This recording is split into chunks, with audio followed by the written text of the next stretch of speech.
Yes.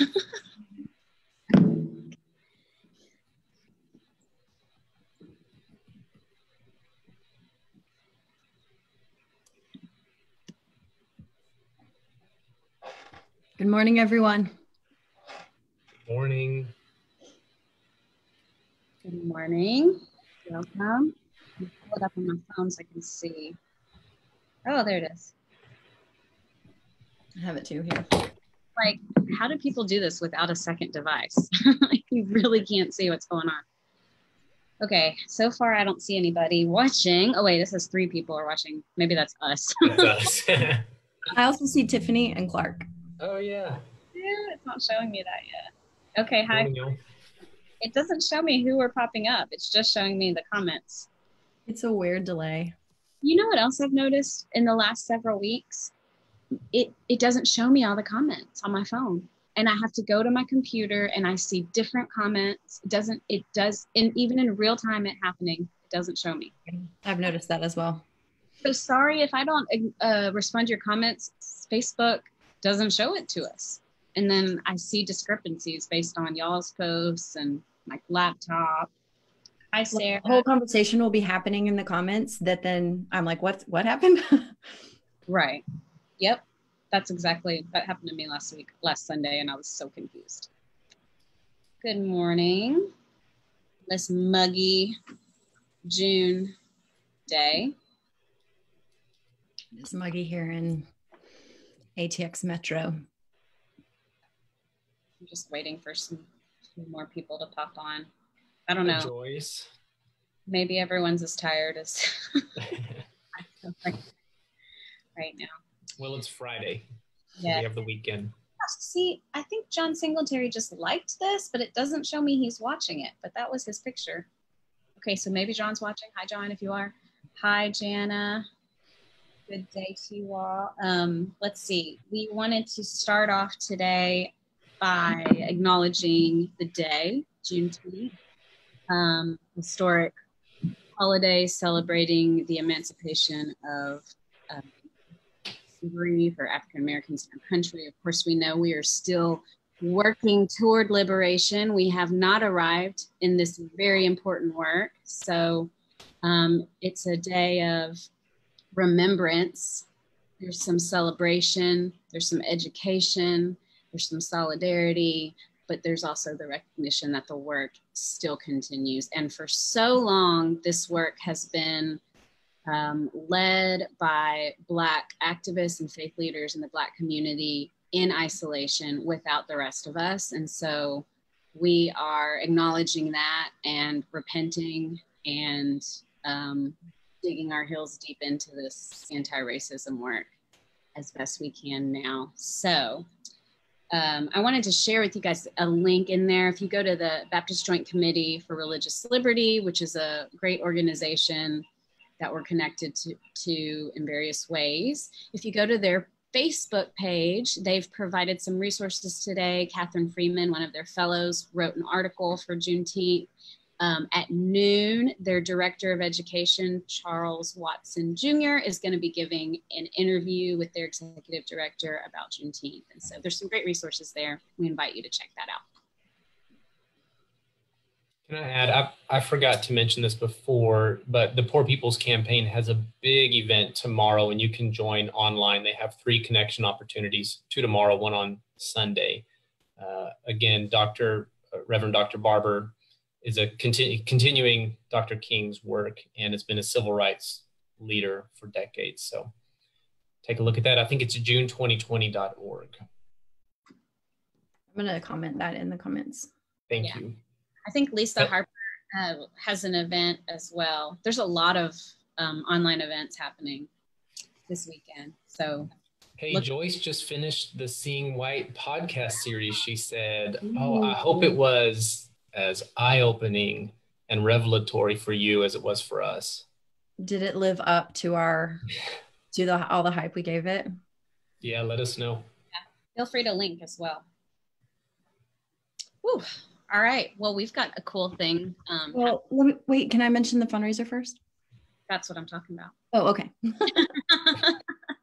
Do you want me to talk about that or do you want to? Cool thing. our conversation. I don't know. Yeah, go for it. Yeah, so we decided to do what we hope is a fun thing that overlaps our belief and our stance on mask wearing as an act of love, as an act of loving our neighbor, and marries that with fundraising for an organization that we want to support in our area, which is the Austin Justice Coalition, the AJC. That is an organization working for racial justice on the ground in Austin and the Austin metro area. So we want to support them. And so we have created a cool mask that you can purchase. It says, love thy neighbor. And did you link it on the Facebook? Yeah, I did. Okay.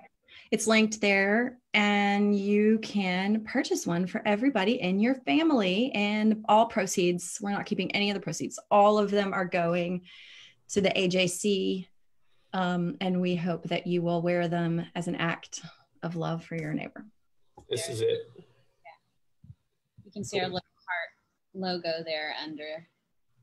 Yeah. Benefits the AJC. Yeah, so we're excited to launch that just this morning, and we'll be promoting it on our social media. And did you say how long? It's a 2-week campaign. So we hope if you want some, jump on as ASAP to get your masks. Cool. Get one to wear and one to wash. Yes, or you could buy 3 to 5. I mean, Mm-hmm. I like to keep one on my hook, right leading out my front door. I like to keep one in my car, and then there's one like being washed. So I'm a little high maintenance. I got to have plenty of masks. I want one in my purse. Yeah. Anyway, cool. Thank you, Fran, for spearheading that and having the idea, and Jordan for a little design real quick. Thanks, Jordan. Cool. Oh, okay. I'm not sleepy at all. What happened to your coffee? I had it. You forgot your coffee for Coffee with the Pastor. I had it like 4 hours ago. I don't think any of us are drinking coffee right now during Coffee with a Pastor. I'm not. Water. Oh, Michael Evans already bought masks. Ordered them. Yay. I'm looking for the link. Can someone link in the comments, please? One of you who have access, just throw it in the comments. We put it in the caption, and sometimes people can see that and sometimes they can't until the video ends. Yeah. So someone link, because people are asking. Yeah, this is awesome. Yeah. Is it coming kid size? That's a question. Say again. What was the question? Coming kid. Oh, I wanted kid sizes, and Custom Ink does not offer a kid size mask. I am so sorry. I wanted them to, but they don't offer one. So sorry. I regret that, but yeah. Hey, Peyton. All right. Well, let's move it along. What did we come here to talk about again? We came here to talk about, I think I'm the only one of the 3 of us that slept properly. We wanted to talk today about the pros and cons of doing church virtually and doing virtual community, because we've had several months of experience with this by now. We started in towards the end of March, right? Like mid to late March. It was like the beginning. It was like March 15th, mid-March. So mid-March. So now it's June 19th, and we have done 4 months, which is just crazy to me. April, May, yeah, I was counting it. Sorry. Feels like 4 months. Feels like never mind. eternity. So we've done 3 months of this, and we've learned a lot. And we just wanted to have a discussion about what we've learned, what's been some gifts that we feel like our community has received from it, and some challenges. And so Gifts, not gifts, although you can put your gifts in the comments. Gift. Yeah, we want to hear from you all. What do you think also have been the unexpected gifts and the unexpected challenges of all this? Yeah. So let's chat, and we'll pay attention to your comments. We're really going to feed off your comments today. We want to hear from you. We want to hear how it's been for you. What's your pro and what's your con? What's your gift? What's your challenge in this? And we'll talk about ours. So let's see. Well, I think, is it okay if we start with creativity? Because that has been the gift and the challenge. The gift that we've been forced to be more creative than ever, which we were prepared for. We're already a pretty creative community. And creativity is part of our theology. We embrace creativity as part of our Imago Dei. Yes. And then just to acknowledge the challenge of creativity, when you're anxious, when you're stressed, when you're pressed on time, no childcare, all these things will zap your creative energy. So for us as pastors, we've been needing to be more creative, and we have been, while running on less creative energy than we usually have. And less work time, just straight up less work time. Yeah. Is it safe to say that even us, like a pretty creative, flexible, nimble community, maybe we were even getting into a bit of a rut, a routine and a rut before? I didn't feel like we were in a rut in the moment that the pandemic happened, but we have certainly had seasons of ruts throughout our little history. Mm-hmm. That's a question.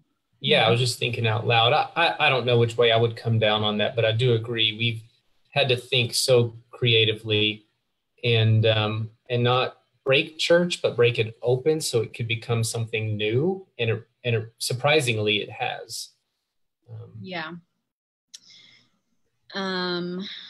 I think I told a friend of mine, like, because we're really lucky because there's 3 of us. And I think that some of the things we've done prior to this that were a little more unconventional have proven to be gifts to help sustain us in this time. One of those is our non-hierarchical way of operating. So the fact that the 3 of us really share a lot of the load, our community, our deacons, like the way that our culture is, we share the work of the church together. That is the definition of liturgy. And so because of that, we aren't as burnt out as quickly as other pastors working in small churches in isolation, carrying the burdens in a more we're top down. I've said to friends, like, look, I've started a church before. I know what it is to start a church. That's what you just did. Like, every pastor had to start a new church. And we were like, we had to just do it all over again. We had to throw everything out the window. Remember, we had spent a whole day planning in Marble Falls, right? Yeah. Oh yeah. Right. For the whole day planning the whole year out, all the sermon series and all the get-togethers and all the like extracurricular activities, and poof, there it went. I mean, maybe 2 things we kept and we had to seriously adapt them, but like we really had to start over. So to speak. Oh no, he locked up. To embodiments or examples of our non-hierarchical nature, 2 ministries that kind of like were guerrilla ministries that took off without our approval or anything, in a way, would be the deacons doing this DoorDash and gift bags for everybody that has really, I think, sustained our community in a very significant way. And then secondly, she doesn't know I'm going to mention this, but Joyce continuing this ministry to the tweens and the teens. I didn't even know that was like going on until recently, but apparently you've been doing this ministry. Those are just 2 examples of the decentralized way that we do church, and we share power with one another and we work to empower one another. And like, when I found out that Joyce is doing this thing, I wasn't the slight bit offended or insulted or anything. I was like, oh, thank God that she felt this freedom to run with this ministry, because we can't see and think of everything. And it's that freedom, I think, sown into our community. Like, it was just organic that she would do that. That's what she was doing. She was doing it, but we're so grateful because we are so stretched for time. And to see how natural it's been for so many in our community to like, catch things that might have fallen through our gaps or whatever. Yeah. Gift. And it's also made me inspired and empowered to do when we do meet again and how I think of what's distributed and what right. like it's just really broken open things for me. So I love Jana's comment. She says, yeah, I never thought to ask for pastoral approval, which again, that doesn't offend us, which just says we're not letting our egos win in this matter, because it's not, the Fran Aurelia Matthew show, right? It feels like it right now. Because that's one of the challenges, right? It is one of the challenges. We're such a public face now. Jana said she sees the pastors and community members way more than before, like 4 days a week. Coffee with the pastor has been creative and life-giving. Challenges lack of fun. It is funny because we are a metro area church. We're not a community church. People drive in from all over the metro and outside of it. And so it's actually really hard to see each other during the week because you have to drive at least 20 minutes to see someone, and life is busy. And so in that way, I see Jana's point is so true. And one of the things I've thought is like this, doing small groups has always been a challenge. And this is like a solution that we never thought about, was like, we could sometimes do small groups virtually, even past this. It would be easier for a lot of people already in our community, with or without a pandemic. So anyway, just ideas popping up because we're forced. Our hands are forced. Right. Before we get too far along, I was just going to say, can we engage some of the comments that have already been? I was about to say the same thing. Okay. I just wanted to where did Clark say that? Okay. Clark mentioned reaching people beyond the local community, and Tammy, who lives in Arizona, has come alongside us in this digital space. Yeah. Thank you for that comment. Oh, my friend Aspen is on. Hey, Aspen. John Singletary, connecting with him. Right. And just what a blessing that's been, at least to me personally, to be able to reach some folks that are outside of our within physical reach of us. I think that's been life-giving and just affirming in some of the things that we are working so hard on, that voices from far away are affirming us and wanting to come alongside. So well, and it can feel kind of lonely doing this work in Williamson County. Yeah. And so it's been great to find our like-spirited partners in other Williamson counties of of our society. Right. Ooh, Robin Drake. Hey, Robin. See, hey, Robin. It's funny. Oh, thank you, John. John said, COVID has certainly helped me feel connected, and I'm so grateful for your humble yet powerful leadership. Feeling is very mutual. And I have connected to a lot of people differently in this time, just on a personal level. That has been surprising. That has been a gift for me. It's just like these connections that have come out of this that might not have otherwise, even in our community. And so anyway, I resonate with that, John. Clark also said that a gift is seeing that we're not dependent on a building. Do we want to talk about that a little bit? Yeah. So not that I'm super spiritual. I guess I should be as a pastor, but I'm not. But the verse that came to mind is in 1 Peter, where he says, you are living stones being built into a spiritual building. And that's the picture in my mind, and I pass by all these physical churches that I see now, and they're just empty all the time. Yeah. And I'm grateful. I'm grateful that we are free from that. To also get a little spiritual. I think that for me, this tangible reality that love transcends physicality and spatial barriers, that love goes out into the universe and does its work, and we can love each other in this way, and we don't love isn't bound by time and space.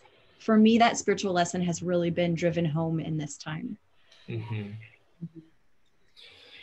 I agree. It's a challenge for me thinking about pastoral care because so much of pastoral care requires embodiment in my mind. And the incarnation is my model for pastoral care It's to the other be. side of it. Yeah. Yeah. So this is a challenge to me. And so I'm having to think, how can I be as incarnational as possible, as present as possible, even at a distance? So it's required some growing and creativity on my part. Well, and it's, it hasn't all been gifts. I would like to end on on gifts if we can, but I mean, one of the most heart-wrenching things about this experience has been having a family in our community lose a child and us not be able to provide the traditional ways of grieving that you normally provide as pastors, but also as a church community. We were just limited in ways that were really difficult. And well, in a lot of ways, I see gifts out of our challenges. That's one that really I can't see anything but grief within the grief. Yeah, and when it comes to a situation like that, we are always going to feel inadequate as care providers because we can't fix that kind of situation, but it helps to be able to physically sit by somebody and let them hear your own grief in your own breath and let them see your embodiment of grief. And so that's hard to do at a distance, like we've had to. It's been a real challenge. Yeah. Yeah. I think we've shown up as best as we can. I want to give us credit for that, but Yeah. speaking to that real challenge. Yeah. We're having to make so many decisions constantly, personally and as a team and as a community. And it's very hard. And I think I'll always look back and say, oh, I wish I would have done it this way. But it's so hard to see within all the chaos what the best decision is sometimes. I was about to say the same thing, that I know that I haven't gotten all the decisions right. And I just have to live in this posture of humility about that, of, we've made so many decisions, and the decision making is so tricky. And every decision that we've made has had to have such a process and so much thought, so much research in so many cases behind it, and that we haven't gotten everyone right. Mm-hmm. We know we haven't. We've done our best with the, but like specifically in terms of like decisions about whether to meet or not, when to start meeting again. That's been really hard and really tricky, especially with the political climate as it is, especially with the lack of governmental guidance, really. So we've tried to be really cautious and very careful, particularly of folks who are fragile. But gosh, it does keep me up at night. Mm-hmm. Yeah, a lot. It's a lot. Another challenge before we pivot back to the good, easy, positive stuff. We've been asked to do, this is in the same vein, and do incredibly difficult work in 2020. Mm-hmm. Now, half of 2020 from a distance. The incredible work of, thank God our society is paying more attention to racism and white supremacy, but we're having to do that at a distance. And imagine how misinterpreted text messages get, right? And so we're doing something. Yes, that's a good metaphor for the situation. Right. And a lot of this is happening on social media, where a tremendous amount of misinterpretation and projection is happening. I'm going to try to get this word right. Politicization of church, I think, of religion and church recently. And we're having to now work through all that at a distance as well. There's so much hard work at a distance. Yeah. Any thoughts on that? Well, I mean, I can't speak for the people. We would love to hear your thoughts on that. Please comment. Sarah just said, perhaps you've put too many days on the calendar. Could you cut back to one morning plus Setting us right up, aren't you? Say that. No, At first we were doing 5 days a week, and then we went down to 4. We went down to 4, and then we added guest pastors, so we're 3, and then we added these convos, which don't take as much. So that's been helpful. But we did, I will say, to be really honest with you all watching, of course, you're all beloved part of our community. I think the 3 of us it has taken a toll in terms of pastoral burnout. And we have made the decision, along with our leadership, to take a week break coming up. I think I posted it in the caption as well. Not this coming week, the next, the last part of June and the first part of July. We're going to take a total break from posting on social media, from coming online, from Sunday service. We'll send out the dates on that. But we're doing that because we need a collective moment to recharge.